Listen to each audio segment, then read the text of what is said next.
Welcome back to The Breakdown with me, NLW. It's a daily podcast on macro, Bitcoin, and the big picture power shifts remaking our world.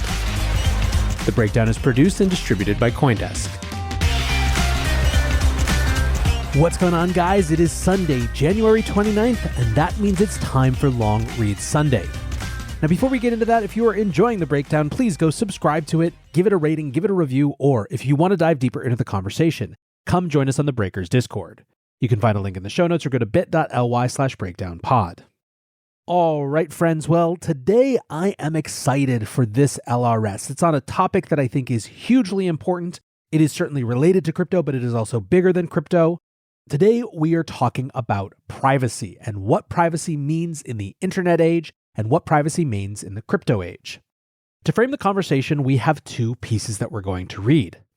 The first is by Mark Lurie and is about the Bank Secrecy Act, and the second is about the responsibility of Congress to defend privacy as a human right, which is by Holland and Eseohe of Fight for the Future.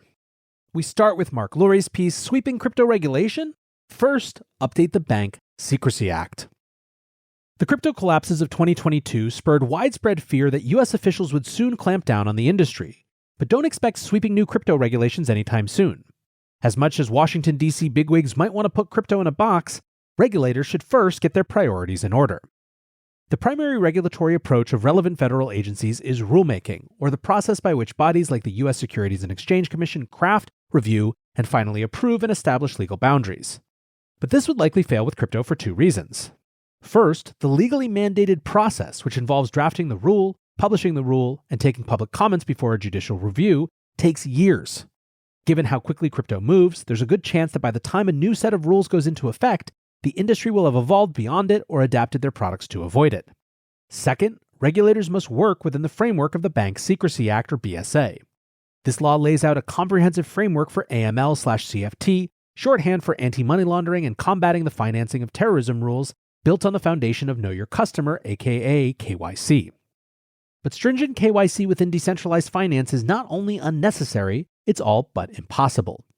DeFi platforms do not actually hold user funds, so it's not clear how KYC is even relevant. Sure, these protocols oversee and approve users' financial transactions, but DeFi's non-custodial nature makes it all but impossible to implement effective and responsible KYC policies. For instance, if the SEC were to shut down Uniswap, a popular decentralized exchange, 1,000 developers around the world would simply deploy forks without batting an eye. Regulators would soon end up playing whack-a-mole with DeFi, a quixotic exercise that would echo efforts to end file sharing by suing college students for downloading music.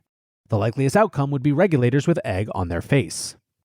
Another option is regulation by enforcement, with laws that are so broadly written that they could apply to just about any transaction, but are in the end rather selectively enforced. Strategic ambiguity is itself the deterrent. This route is likely to further disorient and frustrate many honest crypto actors, but it appears to be the only practical path for regulators to walk. Instead of updating existing legislation, Congress should unravel the BSA. Role of regulation. Enacted after the September 11, 2001 attacks, the BSA is a compilation of several acts, including the Patriot Act. By outlining a comprehensive AML/CFT framework, the BSA essentially mandates all financial institutions to enact stringent KYC policies and monitor all transactions, including increasingly rigorous due diligence as transactions become larger and more suspicious. If the risk is seen as significant, banks and financial bodies must submit a Suspicious Activity Report, or SAR, to the Treasury Department's Financial Crimes Enforcement Network, or FinCEN, which reviews the reports to detect illicit activity. Financial institutions filed more than 3 million SARs in 2022 alone. That's a lot of SARs. Yet BSA enforcement is delegated to a variety of agencies. The SEC enforces it for securities exchanges, for instance, while the Office of the Comptroller of the Currency enforces it for banks. FinCEN enforces it for any actors not explicitly assigned to another federal regulator, such as money transmitters. The foundational problem with the BSA is that when it was written, large sums of money could only be transmitted through intermediaries. Further, transaction databases were siloed within each intermediary, making them easy to surveil. In this context, the BSA is logical and effective. But blockchain and DeFi have changed the game, enabling the legal exchange of vast sums of money with no intermediary. Such transactions are also permissionless, meaning they require no administrative oversight and are largely anonymous. This contradicts the basic assumptions of the BSA, rendering it largely impractical and unenforceable. Yet the BSA's KYC framework is so ingrained within US regulators' compliance culture that it has become gospel. Speaking out against the received wisdom on KYC is blasphemous, akin to siding with crooks and grifters. But in the real world, guilt until proven innocent has never been an effective means of regulation. KYC is not an end in itself, but a means to an end. Preventing money laundering and terror financing need not require a broad brushstroke that kneecaps new business models and stunts innocuous user activity. The reality is that crypto comes with its own regulatory tool, the blockchain. Rather than siloing transaction databases across multiple financial oversight bodies, the blockchain ledger provides a single consolidated database for all relevant transactions. Know your transaction. Instead of KYC, regulators should shift to KYT, or Know Your Transaction. Given blockchain's open source nature, the non-custodial design of most DeFi platforms, and users' ability to effortlessly spin up multiple addresses, the only way to effectively regulate the space is on the individual transaction level. After all, it's not the financial histories of individual users that should concern regulators, but the origins of the funds.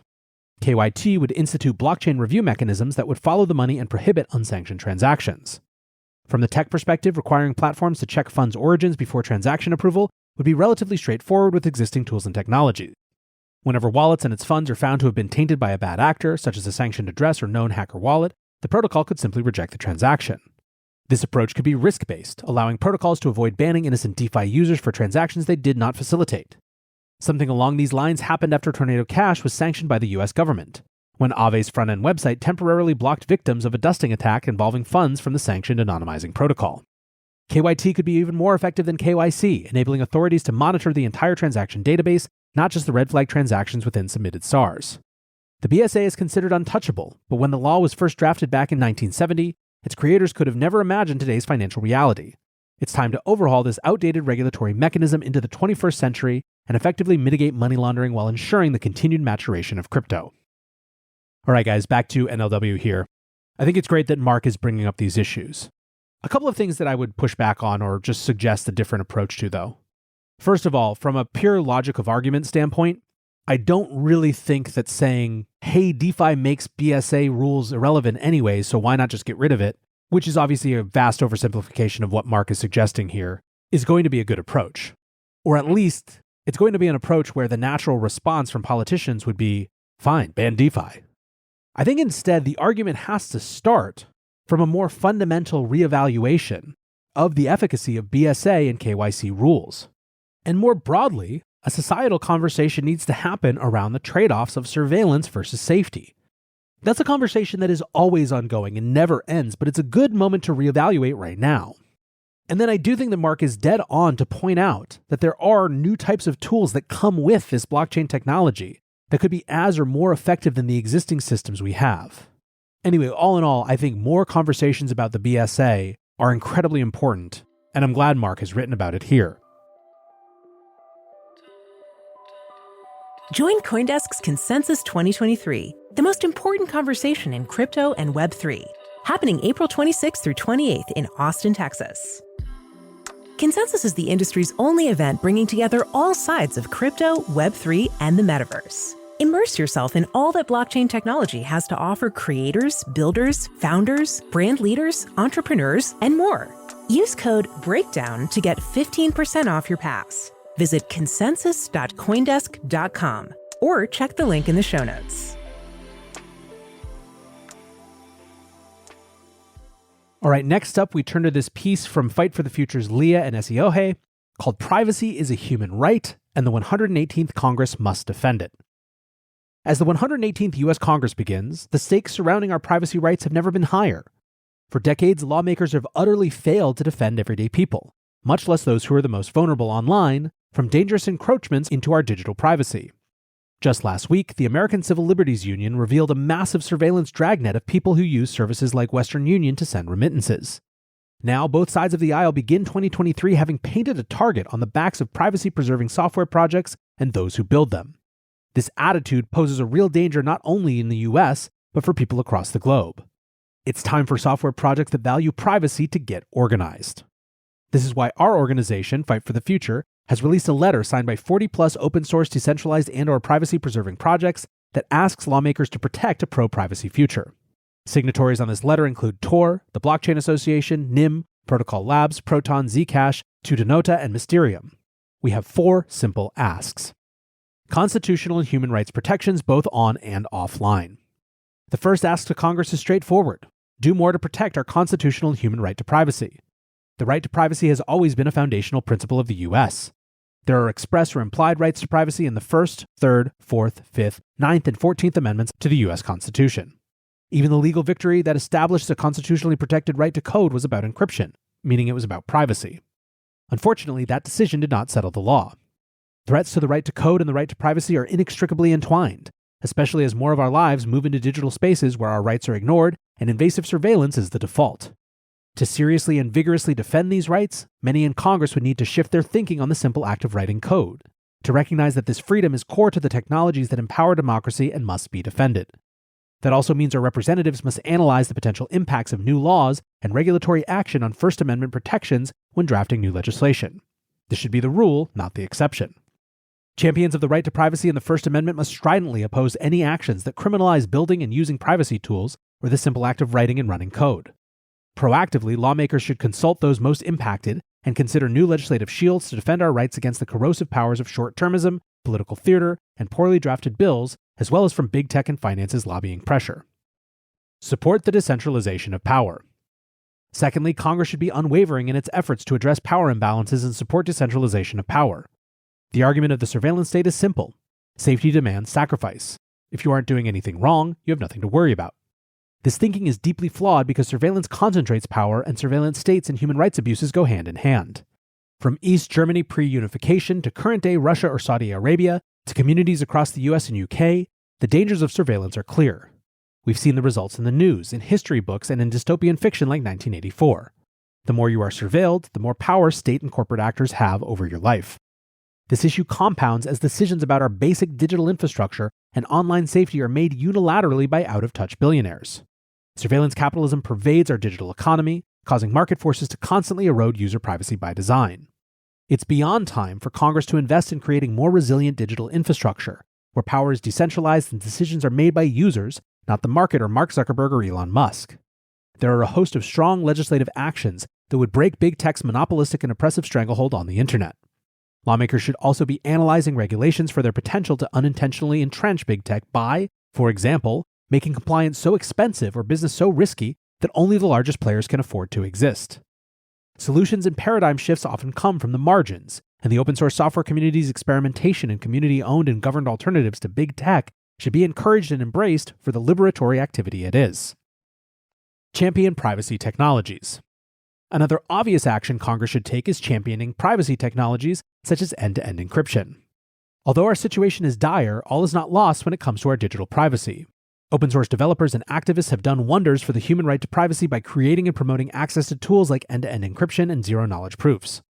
Privacy innovations can restore trust in our communications and financial activity, yet many prominent lawmakers are reacting to these tools with condemnation. They find surveillance appealing as it proposes a convenient, if facile, way to combat real problems such as illegal activity, tax avoidance, and sanctions dodging. Surveil everyone at all times. It's not worth it. This backsliding on our constitutional rights puts open source development of privacy tools in danger. Proposed legislation has effectively required that software developers put surveillance tools in their projects if they could ever possibly be used to host or transact in cryptocurrencies. These moves from Washington, D.C. have shocked the open source software community and chilled the creation and use of human rights preserving tech.